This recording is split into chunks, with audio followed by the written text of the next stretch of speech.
What's up, everybody? Yeah, it's been a minute, right?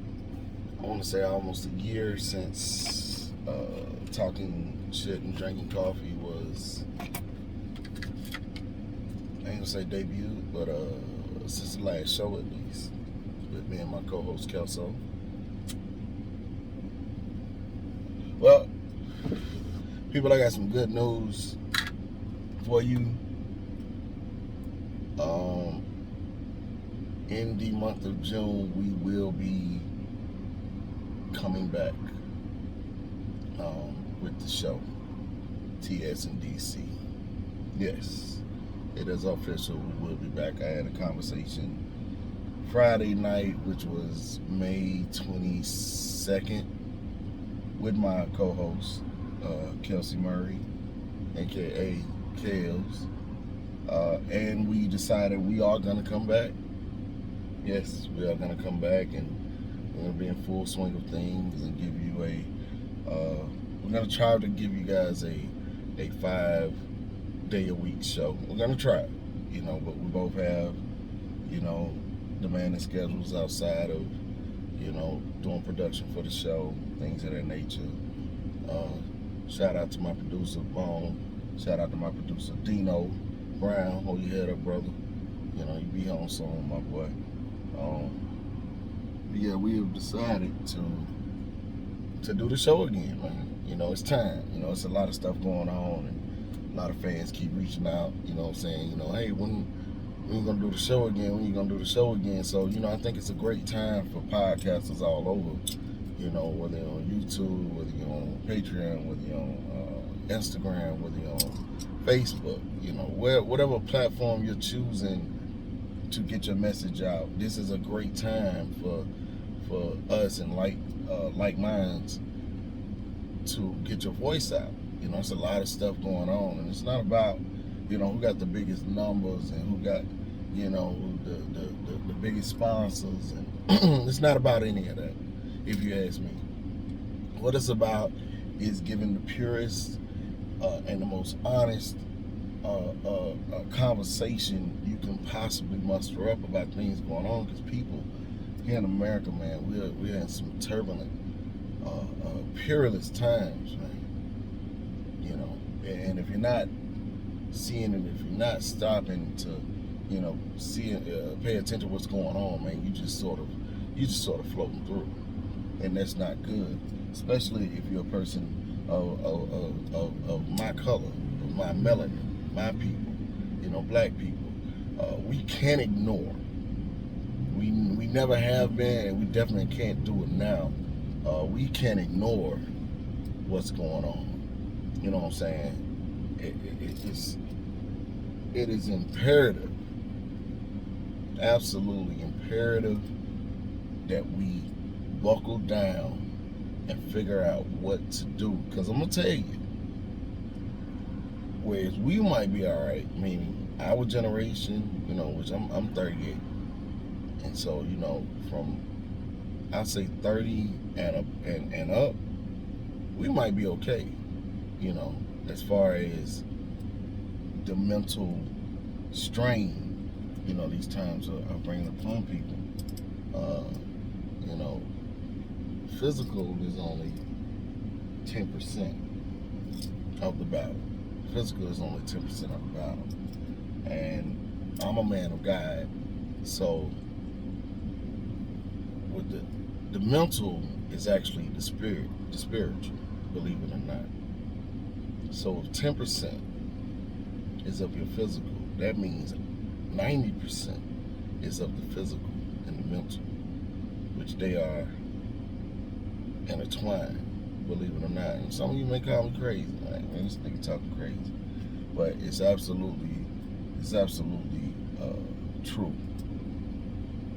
You think about your consciousness versus your soul, and your soul is actually your consciousness.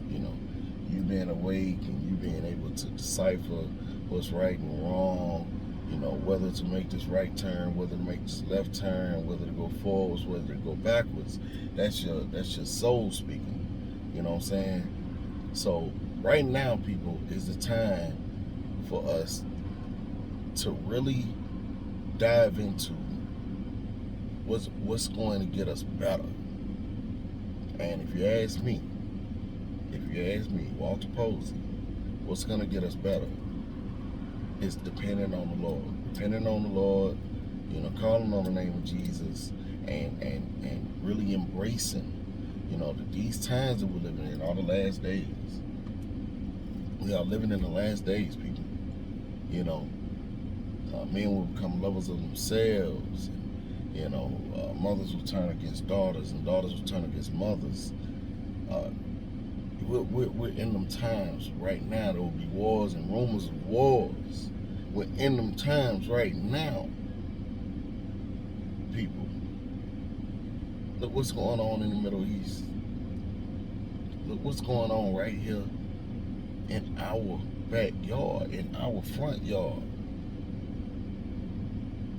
Race relations are at an all-time, an all-time high, meaning, the dissension among the races. Feuds, blood feuds, race feuds, whatever you want to call it. That's what's going on right now, people. I don't know if you guys been looking at it, but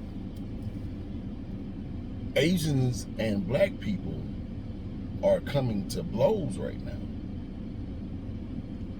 I don't know if y'all been paying attention. Now, this new thing that they passed, I'm all for, trying to alleviate, any hate and any violence against any race. I'm all for that.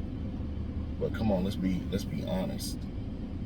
For the last 400 years, man, the black race of people have been at the mercy of the foothill of society. Let's be honest, man. And we still deal with this today. And it's almost a crime for you to speak out against it as a black person, to say, hey man, this is what's being done to me. And then I got to get the argument from you. And when I say you, I mean them, whoever them is. Whoever that shoe fits, hey, if you them, then wear it. But I got to get the argument if it was even race related. Here's my thing, man. And I got this from a guy who has my utmost respect as far as his voice and his opinion.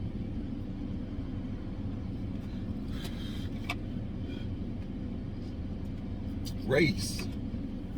This is why black people have never been able to get past the hump of race here in America. This is why, right here. Man, this was the best analogy I've ever heard in my life when it came to comparing to a situation. Say you beat your wife. You've been beating your wife for 10 years. Say y'all been together 10 years, right? Then one day you come in and you don't beat your wife anymore. So she's puzzled. She's befuddled. She don't know. She don't understand. All of a sudden he been beating on me for 10 years and now he's not beating on me anymore. Well, time goes by. Let's say 6 months passes by, and she finally musters up the courage and the gumption to ask you, hey, why don't you beat me anymore? That was the premise of our relationship. You come in, you punch me in the face, and I make you dinner, and we go on about our lives. Why'd you stop? And you turn around and you tell her with full confidence, well, I can't beat you anymore because it's against the law. I'm gonna go to jail if I put my hands on you henceforth. And she looks at you with tears in her eyes because you didn't say, well, morally, that's the wrong thing to do. That's inhumane to beat you like a dog. I love you. The human in me made me stop. And because it was wrong, but you didn't do that. You became obligated by law not to put your hands on that woman ever again. And that's the same thing black people are. That's where we're at here in America. It wasn't stopped. Slavery wasn't stopped. Civil rights wasn't given to us because it was the human thing to do. Because it was a morally bankrupt thing to continue that process of enslaving human beings. It became against the law. They had to make it a law to tell you, hey, you can't do this. And we still, in this day and age, in 2021, are dealing with the after effects of not being treated like human beings, but like a sidewalk that you can't piss on anymore because it became against the law. Not because nobody wants to see your penis out in public and you urinating your human waste excrement or your human waste upon a public sidewalk. They had to make it a law for you not to do, because you would have just kept doing it. We are morally bankrupt in this country. Maybe we always have been. Maybe we always will be. But I'm going to tell you something. My people will not be in bondage again. I truly believe in my heart we'll die this time around. We'll die and we'll fight this time around. Yeah, I know what you're going to say. Well, we fight, then we'll lose. So what? I'm going to tell you, every other race of people on earth has earned the respect of their fellow man that was trying to oppress them because they fought. They didn't give in. They didn't say, well, you know, we're going to wait until they let up. And I'm going to tell you, I think that's our problem. That we were waiting on somebody to let up on us. To ease up your foot on our neck before this atrocious act stops. We were waiting instead of taking the opportunity, seizing the opportunity to fight our way out of bondage. And that's where the lack of respect comes from other races, if you ask me. I believe that's where the lack of respect comes from. My people, we gotta stop waiting on this stuff. You know what I'm saying? I'm not saying go out there and start, you know, busting everybody's head you see, you know, go start shooting people and stuff. I'm not saying that. No, I'm not saying that at all. What I'm saying is we got to stop asking to be respected. Let me tell you something. I've been all around the world. I've met all kind of different people and personalities. I ain't never asked for respect. I don't mind taking mine. I will take my respect from you. Because you're not gonna make me feel inferior. You're not gonna make me feel afraid. You're not gonna intimidate me. I don't care who you are. So my people, we have to muster that strength up so that we can come together and show the opposition.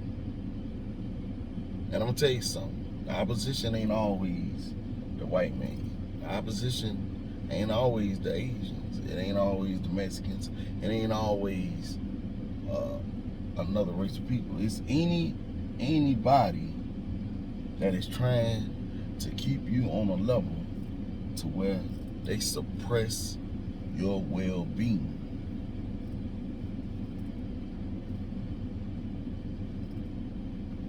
And we gotta fight. We gotta fight. All right, my people. That's all I'm gonna give you today. Just a little 15-minute rundown of, you know, what's to come as far as the direction of the show. It's gonna be the same as it ever was, you know. Meaning, you know, we're gonna do our thing. You know, me and Kels, when we get up there, we're gonna tell you some, you know, give you some fun facts, give you some black facts, you know, those of you who have a problem with that, hey, that's what's up. But you know, I'm gonna represent my people. I'm gonna represent them because my people are being fought against just for the right of just being, and we ain't gonna take it. We're not gonna take it. I love you. Y'all be wonderful. Y'all be blessed, and try your best not to get in no mess. This is Walt P from TS&DC.